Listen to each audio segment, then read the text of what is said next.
या देवी सर्वभूतेषु लक्ष्मीरूपेण संस्थिता नमस्तस्यै नमस्तस्यै नमस्तस्यै नमो नमः। राधे राधे मेरे प्यारे भाइयों बहनों माताओं व बंधुओं, आज शुक्रवार के दिन मैं आपके लिए लाई हूँ माँ लक्ष्मी की कथा। बंधुओं, शुक्रवार माँ लक्ष्मी का दिन होता है। यदि आज के दिन माँ लक्ष्मी की इस कथा को सुना जाए तो माँ लक्ष्मी स्थिर रूप में आपके घर में निवास करेंगी। बंधुओं, यदि आपने हमारे चैनल को अब तक सब्सक्राइब नहीं किया तो जरूर करें और बेल आइकन दबाना ना भूलें, ताकि आपको हमारी आने वाली सभी वीडियोस की जानकारी सबसे पहले हो सके।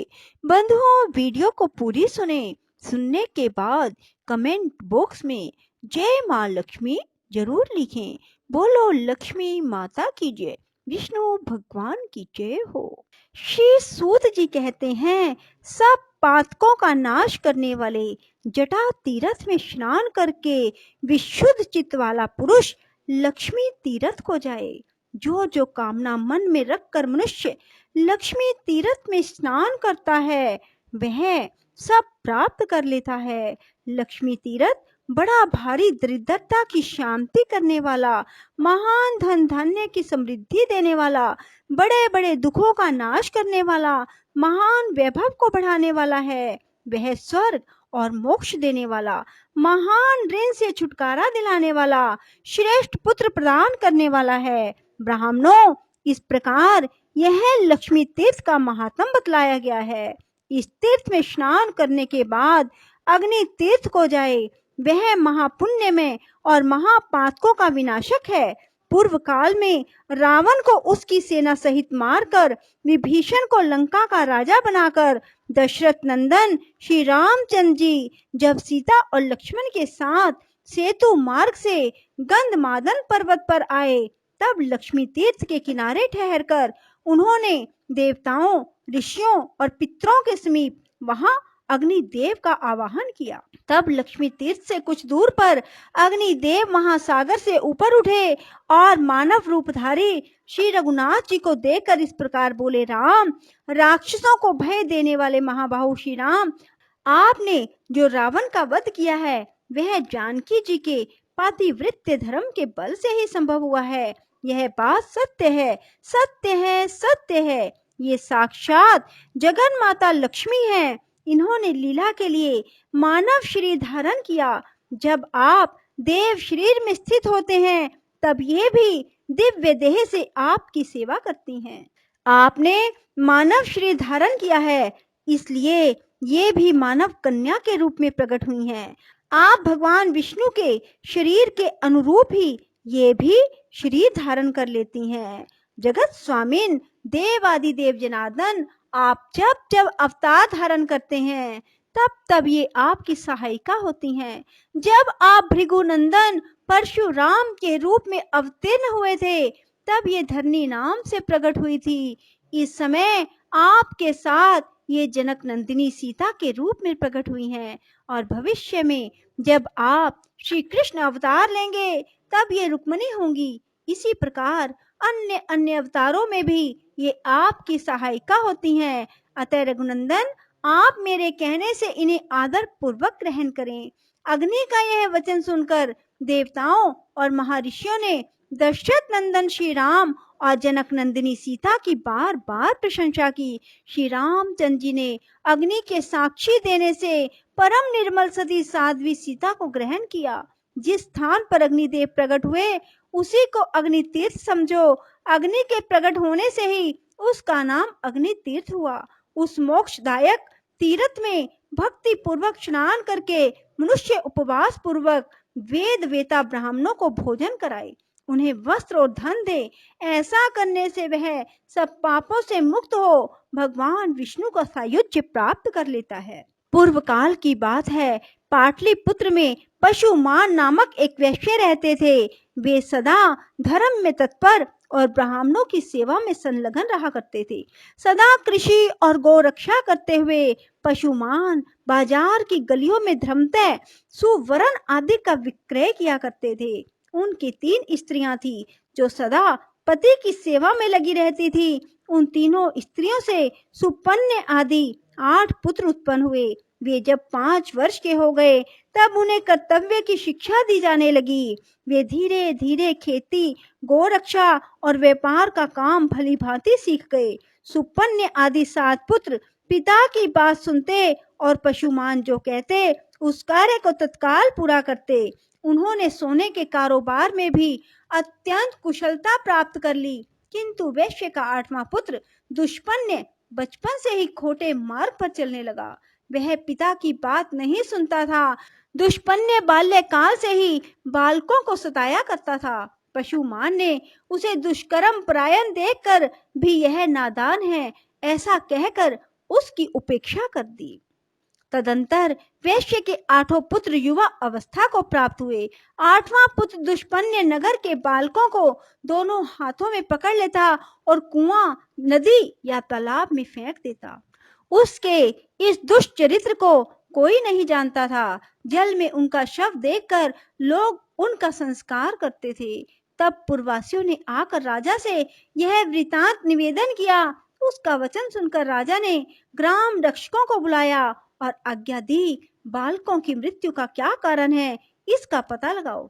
ग्राम रक्षक बालकों के मारे जाने के रहस्य का पता लगाने लगे, किंतु बहुत खोज करने पर भी उन्हें उन बाल घात का पता नहीं लगा। वे डरते हुए राजा के पास गए, बोले, महाराज, हम बहुत खोज करने पर भी यह ना जान सके कि कौन इस नगर में रहकर निरंतर बालकों की हत्या करता है।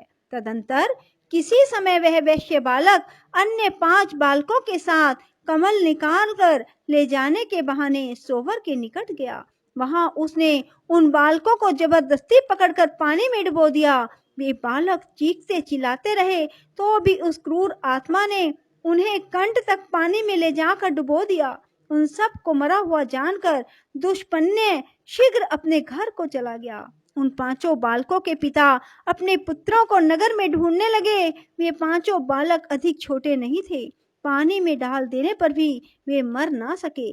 धीरे धीरे सरोवर के किनारे आ गए और वहीं घूमते रहे। इतने में ही अपने बंधुओं द्वारा नाम ले लेकर पुकारने की आवाज उन्हें दूर से सुनाई दी। तब उन्होंने भी जोर से बोलकर उत्तर दिया। बालकों की आवाज सुनकर उनके पिता सरोवर के तट पर गए। वहां उन्हें जीवित देखकर उन सबको बड़ा हर्ष हुआ। फिर पिता ने पूछा, तुम्हारी दशा क्यों हुई? तब बालकों ने दुष्पन्य के उस दुष्कर्म का वृतांत अपने बंधुओं को कह सुनाया। यह बात जाकर पूर्ववासियों ने राजा को इसकी सूचना दी।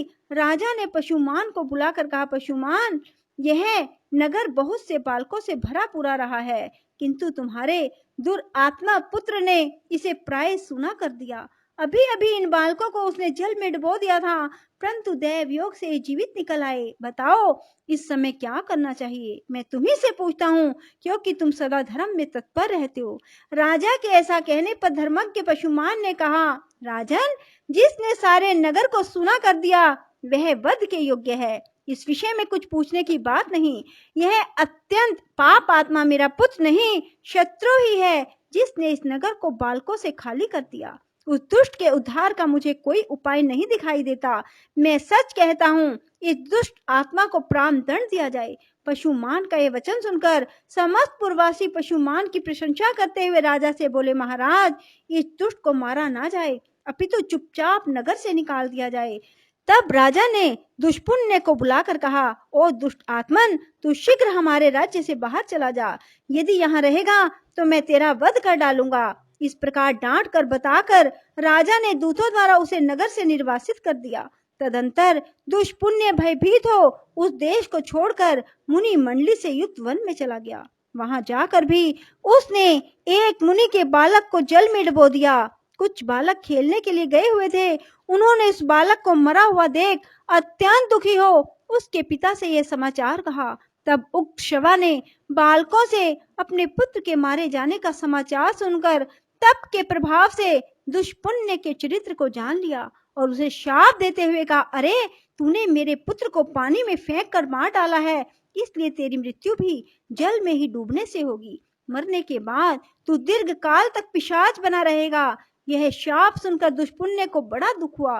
वह उस वन को छोड़कर सिंह आदि क्रूर जंतुओं से युक्त दूसरे भयंकर वन में चला गया। वहां बड़े जोर की वर्षा और आंधी चलने लगी। दुष्पुण्य ने देखा एक मरे हुए हाथी का सूखा कंकाल पड़ा है। उस समय आंधी और प्रचंड वर्षा के कष्ट को ना सह सकने के कारण वह उस हाथी के पेट की गुफा में घुस गया। फिर बड़ी भारी वर्षा हुई। जल का महान प्रवाह हाथी के पेट में भी भर गया। हाथी का शव उस महाप्रवाह में बहते बहते समुद्र में चला गया। दुष्पुण्य उस जल में डूबकर क्षण भर में प्राणहीन हो गया। मृत्यु के बाद उसे पिशाच की योनि मिली। भूख प्यास से पीड़ित होकर वह भयानक रूपधारी पिशाच अनेक प्रकार के दुख सहता हुआ गहन वन में रहने लगा। एक वन से दूसरे वन में दौड़ता और कष्ट भोगता हुआ वह क्रमशः दंडक अरण्य में आया। वहां उसने उच्च स्वर से पुकार लगाई, हे तपस्वी महात्माओं, आप लोग बड़े कृपालु और सब प्राणियों के हित में तत्पर रहने वाले हैं। मैं दुख से अत्यंत पीड़ित हूँ, अतः मुझे अपनी दया दृष्टि से अनुग्रहित करें। पूर्व काल में मैं पाटलिपुत्र नगर में पशुमान का पुत्र दुष्पुण्य नामक वैश्य था। उस समय मैंने बहुत से बालकों की हत्या की। अब मैं पिशाच योनि को प्राप्त हुआ हूँ। भूख प्यास सहन करने की मुझ में शक्ति नहीं रह गई, अतः आप लोग कृपा करके मेरी रक्षा करें। तपोधनों, जिस प्रकार मैं पिशाच योनि से छूट जाऊं वैसा प्रयत्न करो। पिशाच का यह वचन सुनकर तपस्वी मुनियों ने महर्षि अगस्त्य जी से कहा, भगवान, इस पिशाच के उद्धार का कोई उपाय बताओ। तब अगस्त्य जी ने अपने प्रिय शिष्य सुतीक्षण को बुलाकर कहा, वत्स सुतीक्षण, तुम शीघ्र गंधमादन पर्वत पर चले जाओ। वहां सब पापों का नाश करने वाला महान अग्नि तीर्थ है। महामते, उस पिशाच के उद्धार के उद्देश्य से तुम उस तीर्थ में स्नान करो। अगस्त्य जी के ऐसा कहने पर सुतीक्षण जी गंधमादन पर्वत पर चले गए और अग्नि तीर्थ में जाकर पिशाच के लिए स्नान का संकल्प करके वहां उन्होंने 3 दिन तक नियम पूर्वक स्नान किया। फिर रामनाथ आदि तीर्थों का सेवन और स्नान करके श्रेष्ठ ब्राह्मण सुतीक्षण जी अपने आश्रम पर लौट आए। उस तीर्थ में स्नान के प्रभाव से वह पिशाच शीघ्र ही दिव्य देह को प्राप्त हुआ और सुतीक्षण, अगस्त्य और अन्य तपोधनों को बार बार प्रणाम करके उनकी आज्ञा ले प्रसन्नता पूर्वक स्वर्गलोक को चला गया। बोलो लक्ष्मी माता की जय हो। राधे राधे। जय श्री कृष्णा। बंधुओं, यदि आपको हमारी वीडियो पसंद आए तो इसे लाइक करें और शेयर भी जरूर करें। धन्यवाद।